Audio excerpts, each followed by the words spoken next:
The letter said I had 30 days to vacate for material covenant violations. No court order, no judgment, just a board vote claiming they could terminate my right to occupy my own home for repeated disputes over landscaping and architectural approvals. I read the declaration line by line. That power didn't exist. The HOA could fine. They could lien. They could sue, but they could not evict without judicial process. Still, they sent security to post a notice on my door and attempted to suspend my access to community amenities, including the private lake with boat launch and fishing docks.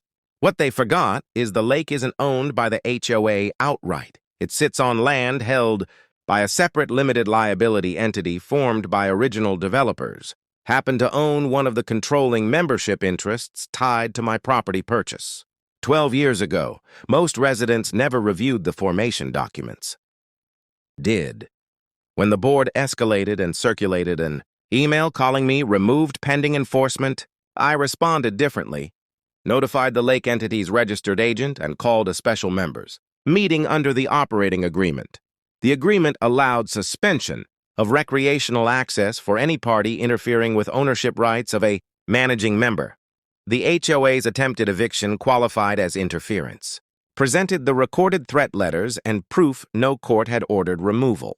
The vote passed to suspend the association's administrative access to lake facilities until the eviction claim was formally withdrawn.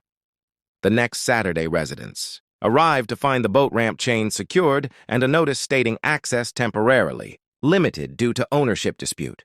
The phones lit up. By Monday, the board's attorney requested emergency dialogue.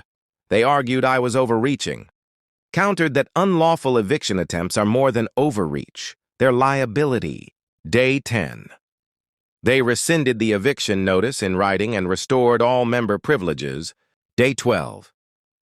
The lake entity lifted the temporary suspension and reopened the ramp and docks. The board later amended its enforcement policy to clarify that occupancy. Termination requires court action, not internal vote. They thought authority flowed. One way, what they forgot is ownership documents matter more than loud meetings. You believe knowing your rights changes outcomes. Subscribe for more.